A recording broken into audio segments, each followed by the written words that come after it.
Funding for this program is provided by the continued support of institutions and individuals committed to public education, with additional funding provided by those who believe that the most important questions in society are not the easiest ones, but the hardest.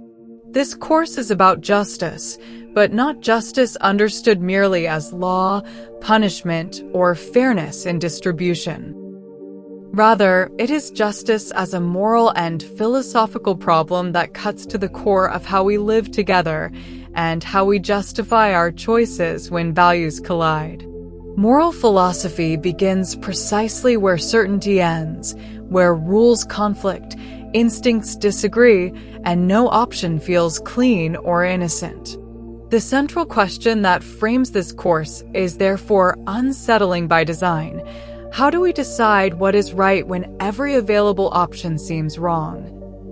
Unlike mathematical or technical problems, moral problems do not yield to formulas because they involve human beings, intentions, dignity, responsibility, and the meaning we attach to action and restraint. Moral dilemmas are not abstract games meant to entertain philosophers. They are instruments for self-examination that expose the hidden assumptions we carry about life, harm, and obligation. They force us to articulate reasons for judgments we usually make instinctively and to confront the possibility that our moral confidence may rest on fragile foundations. Justice, in this sense, is not a fixed answer but an ongoing inquiry into what we owe one another and what limits, if any, should constrain our pursuit of good outcomes. By studying moral philosophy, we do not merely acquire theories. We train ourselves to think critically about the values that shape laws, institutions, and personal decisions. The purpose of this course is not to tell you what to think, but to show you how moral reasoning works, how it breaks down, and why disagreement persists even among thoughtful, well-intentioned people. In doing so, philosophy makes the familiar strange, unsettling our moral comfort while deepening our understanding of ourselves. Justice, as we will see, is not something external to us. It is a reflection of the principles we are willing to defend when the stakes are highest. To begin examining justice and moral reasoning, consider a simple but deeply disturbing scenario. You are the driver of a trolley car traveling at high speed down a track. Ahead of you, 5 workers are repairing the line. They do not see the trolley in time, and you cannot stop. The brakes have failed.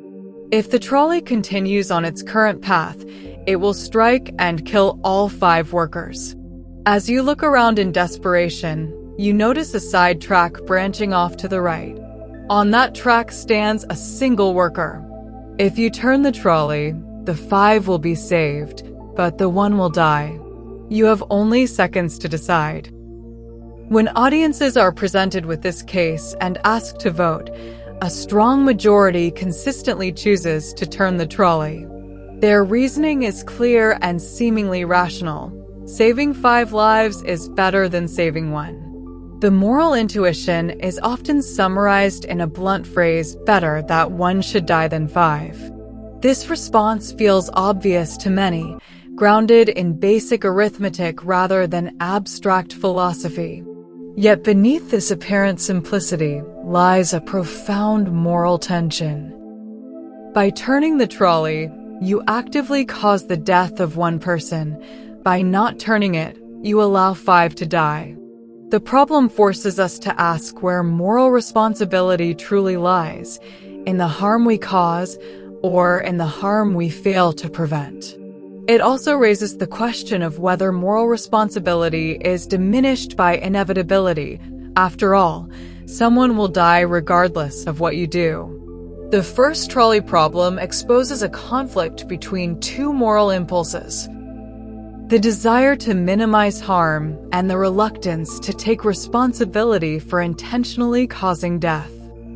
It challenges the idea that an action is morally neutral and asks us to confront the uncomfortable possibility that choosing not to act is itself a morally significant choice.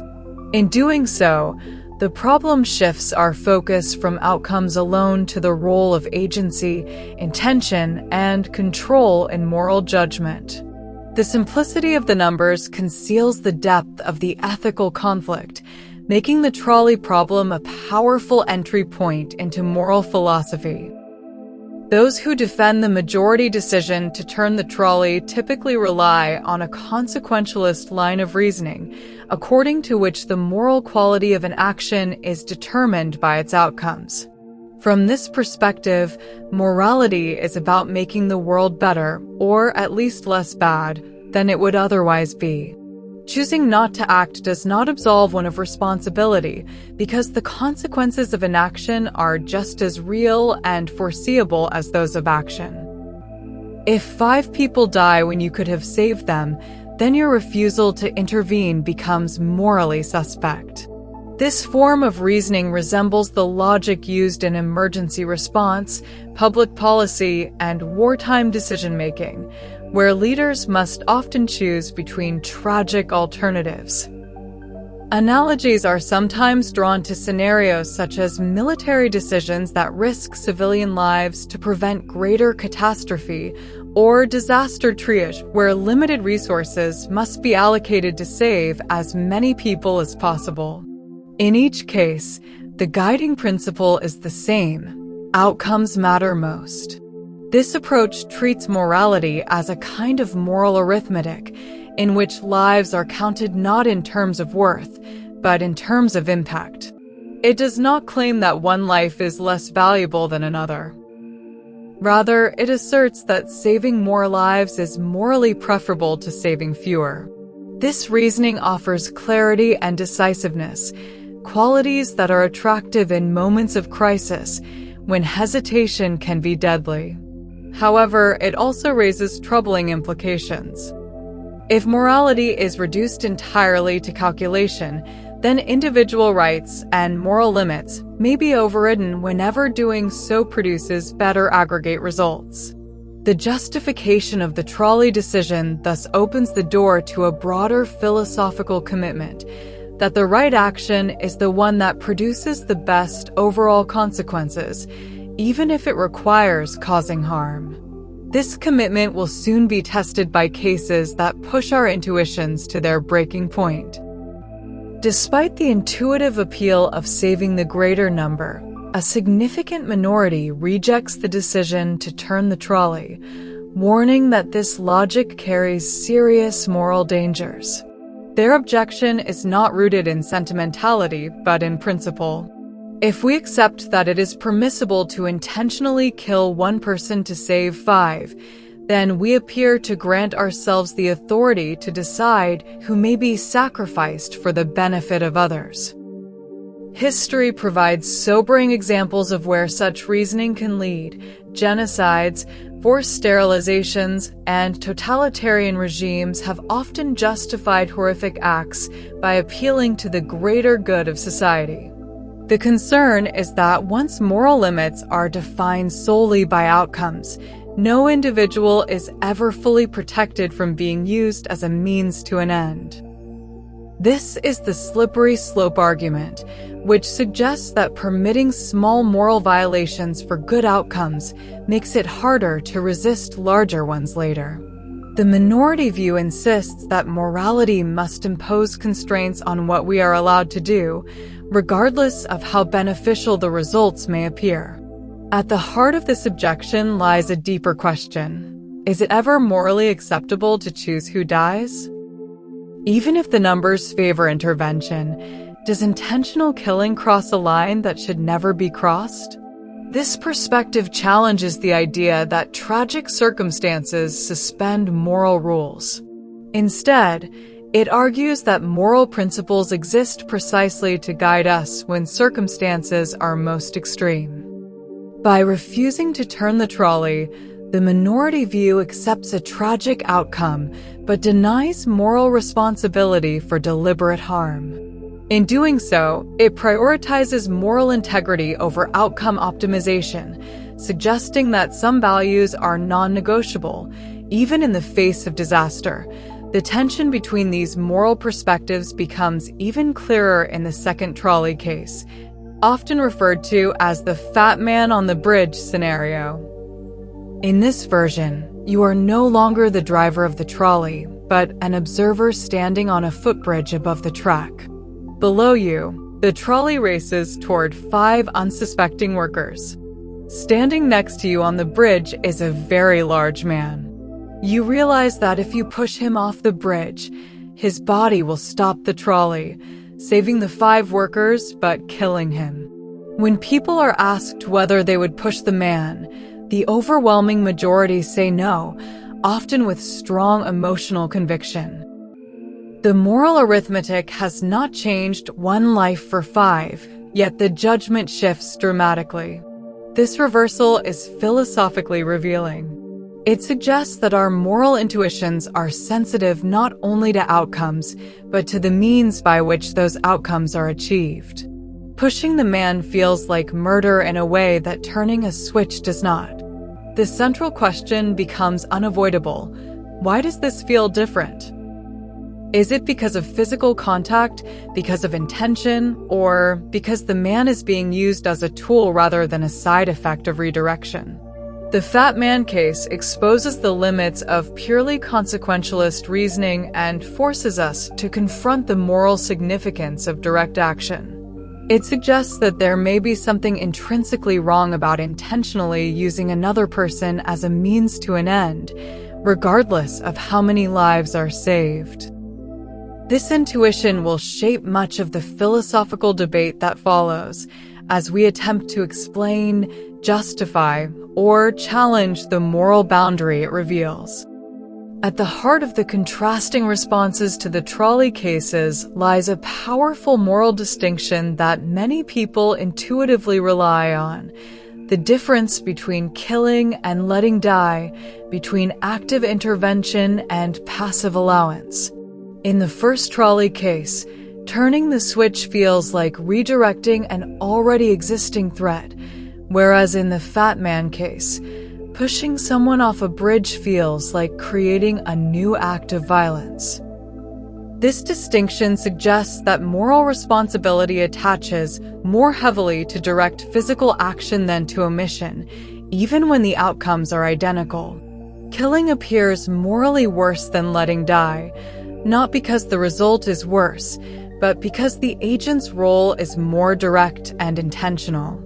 Philosophers ask whether this distinction can be defended rationally or whether it merely reflects psychological discomfort with hands-on harm. If intention matters, then the moral weight of an action depends not only on what happens, but on what the agent aims to do. In the switch case, the death of the one worker is a foreseen but unintended consequence. In the bridge case, the death of the man is the means by which the goal is achieved. This distinction is often referred to as the doctrine of double effect, which holds that causing harm as a side effect may be permissible, while causing harm as a means is not. However, philosophers challenge this intuition by modifying the scenario. Imagine a trapdoor on the bridge that drops the man onto the tracks without physical pushing. Would that make it morally acceptable? Or imagine that the trolley driver knows with certainty that turning the switch will kill the one worker. Does calling it a side effect really absolve responsibility? These variations reveal how fragile the action-omission distinction can be. They force us to ask whether morality should hinge on physical proximity, bodily contact, or causal directness, or whether these factors are morally irrelevant distractions. The debate also introduces the difference between being an onlooker and being a participant. Are we more responsible when we insert ourselves into a causal chain, or are we always responsible for outcomes we knowingly allow to occur? By pressing on these questions, moral philosophy exposes the instability of intuitive distinctions and challenges us to articulate a deeper account of moral agency, one that can explain why some harms feel like murder while others feel like tragic inevitability. The tension between killing and letting die becomes especially vivid when we turn from hypothetical trolleys to real-world medical ethics. Consider an emergency room doctor faced with a crisis. 6 patients arrive simultaneously after an accident. One patient is critically injured and would require nearly all available resources to survive, while the other 5 are moderately injured and can all be saved with prompt treatment. Given the constraints, the doctor chooses to treat the 5, knowing that the one severely injured patient will die as a result. Most people regard this decision not only as morally permissible, but as morally required. Here, prioritizing the greater number feels natural and professional, even compassionate. This scenario reinforces utilitarian instincts, especially in caregiving roles where the goal is to save as many lives as possible. Unlike the Fat Man case, the doctor is not accused of murder, even though a death is foreseeable and preventable. The moral difference appears to lie in the structure of the action. The doctor does not kill the one patient. Rather, the patient dies because resources are allocated elsewhere. This reinforces the action, omission distinction, and suggests that context deeply shapes moral judgment. Medical professionals operate under ethical frameworks that explicitly prioritize outcomes, such as triage protocols, which aim to maximize survival during emergencies. These frameworks treat resource allocation as a tragic necessity rather than a moral violation. Yet this acceptance raises a troubling question. If outcome-based reasoning is appropriate in medicine, why does it fail so dramatically in other cases, such as organ harvesting? The emergency room example suggests that we are comfortable with utilitarian reasoning when harm results from scarcity rather than intentional harm, and when the agent's role is framed as saving rather than sacrificing. This reveals how moral intuitions are influenced by institutional roles, social expectations, and professional norms. It also complicates the idea that there is a single moral principle governing all cases. Instead, it suggests that our judgments may depend on how actions are described and understood within a broader moral narrative. The medical case thus serves as a bridge between abstract philosophy and lived ethical practice, showing how theoretical commitments quietly shape real decisions involving life and death. The limits of utilitarian reasoning become unmistakably clear in the organ transplant case. Imagine a skilled transplant surgeon with 5 patients who will soon die without organ transplants. A healthy individual comes in for a routine checkup, perfectly compatible with all 5 patients. From a purely outcome-based perspective, killing this one healthy person to harvest their organs would save 5 lives. Yet nearly everyone recoils from this conclusion. The reaction is swift and categorical. This would be murder, not medicine. The moral intuition here is strikingly strong, and it persists even when all other variables are controlled. The surgeon's role, the number of lives saved, and the certainty of outcomes all favor the utilitarian calculation. Yet the act remains morally forbidden. This case reveals a deep moral boundary that outcomes alone cannot cross. The healthy patient would be used purely as a means to an end, stripped of autonomy, dignity, and moral protection. Unlike the emergency room case, the harm here is intentional and instrumental. The death is not a side effect, but the very mechanism by which the good outcome is achieved. This distinction appears to matter profoundly. The transplant case exposes a flaw in simple moral arithmetic. It cannot account for rights, consent, or the intrinsic value of persons. If morality permits killing an innocent person whenever doing so maximizes benefit, then no one is safe. The rejection of this scenario suggests that we believe individuals possess moral claims against being harmed that cannot be overridden by collective benefit.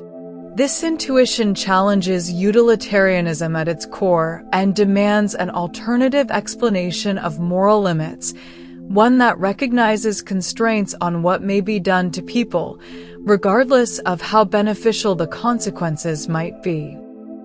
From the Trolley cases, medical dilemmas, and transplant scenarios, two distinct moral frameworks begin to emerge with increasing clarity.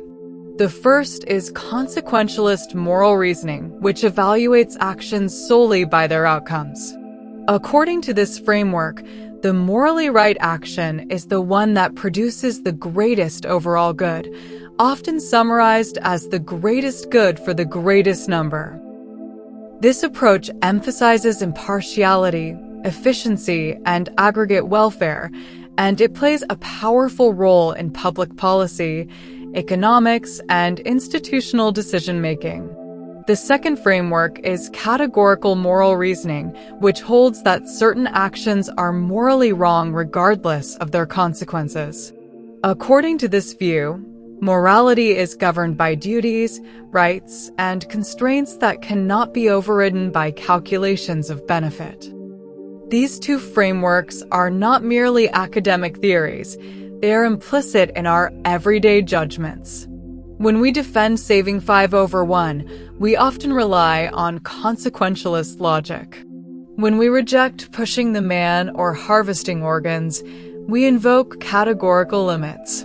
The tension between these approaches explains why moral disagreement persists even among reasonable people. Each framework captures something morally compelling while failing to account for everything we care about. Consequentialism struggles with individual rights. Categorical ethics struggles with tragic trade-offs where harm seems unavoidable. Understanding these frameworks allows us to see moral conflict not as confusion, but as the collision of deeply held values that resist easy reconciliation. These moral frameworks are rooted in influential philosophical traditions. Utilitarianism, most famously articulated by Jeremy Bentham, proposes that morality should be based on utility. Defined as pleasure over pain, happiness over suffering, Bentham argued that moral reasoning should be quantitative and impartial, counting each person's welfare equally. This approach promises clarity, objectivity, and democratic fairness, making it attractive for law and policy. However, it also invites criticism for reducing moral life to calculation. In contrast, categorical ethics is most strongly associated with Immanuel Kant, who rejected outcome-based morality altogether. Kant argued that moral worth lies in acting from duty, not from anticipated consequences. According to him, human beings possess intrinsic dignity and must never be treated merely as means to an end. Moral rules, on this view, are categorical. They apply universally and without exception. These philosophical foundations offer rival answers to the central question of justice. Whether morality is about producing the best results or respecting inviolable moral limits. Neither tradition resolves all dilemmas, but together they frame the moral landscape we must navigate. By engaging with Bentham and Kant, we begin to see that our intuitive judgments are not random. They are expressions of deeper philosophical commitments that continue to shape moral thought today. The abstract tensions revealed by trolley problems and medical dilemmas become brutally concrete in the real-life case of Regina versus Dudley and Stephens, a 19th-century English case that has become a cornerstone of moral and legal philosophy.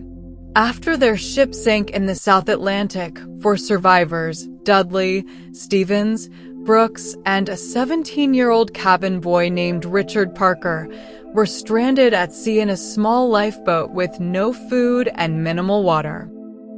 After many days without rescue, Dudley and Stephens killed Parker, who was already weak and ill, and the three men survived by consuming his body until they were eventually rescued. At trial, Dudley and Stephens did not deny the killing. Instead, they defended their actions on the grounds of necessity, arguing that without killing Parker, all four would have died. The case thus presents a stark moral question stripped of hypotheticals. Can killing an innocent person ever be justified by the need to survive? The defense relied on reasoning familiar from utilitarian logic, one life sacrificed to save several, and emphasized the extreme circumstances, the inevitability of death, and the absence of malice. Yet the court rejected this argument and convicted Dudley and Stephens of murder, ruling that necessity is not a defense to intentional killing. This decision reflects a commitment to categorical moral limits, asserting that even in desperate circumstances, some actions remain morally and legally impermissible. The case invites us to act as jurors, weighing sympathy against principle. On one hand, the situation inspires compassion. Starvation, isolation, and the instinct to survive challenge our capacity for moral judgment. On the other hand, the deliberate killing of Parker, who did not consent and posed no immediate threat, feels like a violation of a fundamental moral boundary. The Dudley and Stephens case thus forces us to confront whether moral rules apply universally or whether they dissolve under extreme pressure. It also exposes the uneasy relationship between law and morality, as the legal ruling sought not only to punish past actions, but to set a precedent about what society is willing to permit in the future. In this way, the case serves as a real-world test of the moral frameworks we have explored, revealing the cost of both strict moral limits and flexible moral calculations. Those who defend the actions of Dudley and Stephens often appeal to arguments that resonate deeply with common moral intuitions about survival and necessity. First is the claim of unavoidable tragedy. Given the conditions, someone was going to die regardless, and choosing to kill one person saved multiple lives. From this perspective, the moral difference between action and inaction collapses under necessity, because refusing to act would merely allow a worse outcome to occur. Supporters also emphasize numbers, arguing that preserving 3 lives rather than allowing 4 to perish is morally preferable, especially when all lives are assumed to be of equal value. Another powerful argument focuses on future social utility. Dudley and Stephens, unlike Parker, had families, responsibilities, and years of productive life ahead of them. Saving them, the argument goes, preserved greater overall benefit for society. This reasoning mirrors utilitarian calculations in public policy, where decisions are often justified by their long-term consequences rather than immediate moral purity. Additionally, defenders point out that Parker was already gravely ill and unlikely to survive much longer, making his death seem tragically inevitable. In extreme conditions, moral rules that function well in ordinary circumstances may no longer apply cleanly. The phrase often used in such defenses, "you do what you have to do," captures a widespread intuition that morality must bend in the face of survival. According to this view, judging actions taken under extreme duress by ordinary moral standards is unfair and unrealistic. The appeal of these arguments lies in their human realism. They acknowledge fear, desperation, and the instinct to live. Yet they also raise a troubling implication. If necessity justifies killing, then moral limits become conditional, activated only when circumstances are comfortable. This tension exposes the difficulty of drawing principled boundaries around necessity and highlights why the case continues to provoke debate. Against these permissive arguments stand a series of moral objections that insist on the inviolability of certain moral boundaries. The most fundamental objection is that murder is always wrong, regardless of circumstance or consequence. From this perspective, intentionally killing an innocent person cannot be morally justified, even to save oneself or others. Allowing necessity as a defense risks collapsing morality into situational convenience. Another powerful objection concerns consent. Richard Parker did not agree to be sacrificed, nor was he given a genuine choice. Without consent, killing him amounts to treating his life as disposable. Some critics argue that even if Parker had been weaker or less likely to survive, this does not grant others the right to decide his fate. The act of cannibalism further intensifies moral condemnation, not merely because of cultural taboo, but because it symbolizes the reduction of a person to a resource. Additionally, critics point to the apparent lack of remorse shown by Dudley and Stephens as evidence that moral lines had been crossed too easily. Perhaps most importantly, there is the slippery slope concern. If killing is permitted under extreme necessity, then the boundary between moral exception and moral rule becomes dangerously thin. Future cases may stretch the concept of necessity to justify increasingly questionable acts. These objections collectively assert that moral rules exist precisely to restrain us when temptation is greatest and circumstances are most dire. They emphasize that morality is not merely about survival, but about the kind of beings we choose to be. By rejecting the defense of necessity, these objections reaffirm a commitment to moral limits that protect individuals from being sacrificed for collective benefit. In an effort to reconcile moral intuitions with tragic necessity, philosophers have proposed procedural solutions to cases like Dudley and Stephens. One such proposal asks whether consent would change the moral status of the killing. If Parker had agreed to sacrifice himself, would the act have been justified? Consent appears to grant moral permission in many contexts, transforming harm into acceptable risk. However, even imagined consent raises doubts. Can consent given under extreme duress be considered genuine? And does agreement alone make an act morally right or merely mutually accepted? Another proposal involves fairness through procedure, such as drawing lots to determine who should die. A lottery seems to eliminate bias and distribute risk equally, appealing to our sense of procedural justice. Yet even here, moral discomfort remains. A fair process does not necessarily legitimize an unjust outcome. Killing an innocent person through a lottery may be fair in distribution, but still wrong in substance. These proposals reveal an important distinction between procedural justice and moral innocence. Procedures can make decisions fairer, but they cannot transform morally forbidden acts into permissible ones. The lingering unease suggests that some wrongs cannot be cleansed by agreement or fairness. This realization challenges the idea that morality can be reduced to consent and procedure alone and points toward deeper moral constraints that operate independently of process. The cases examined thus far converge on three central philosophical questions that lie at the heart of moral reasoning. First, why or whether murder is categorically wrong. Is the wrongness of murder rooted in outcomes, intentions, or the violation of a fundamental moral status possessed by persons? Second, Why fair procedures often seem to legitimize outcomes, even when the outcomes involve harm.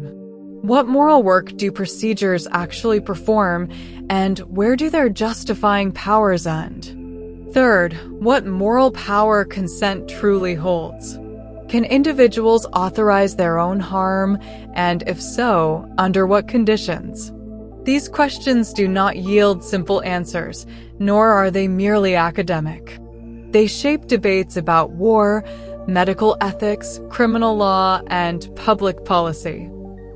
By confronting them, we are forced to clarify our deepest commitments about dignity, responsibility, and moral authority. Rather than resolving moral conflict, these questions reveal why it persists.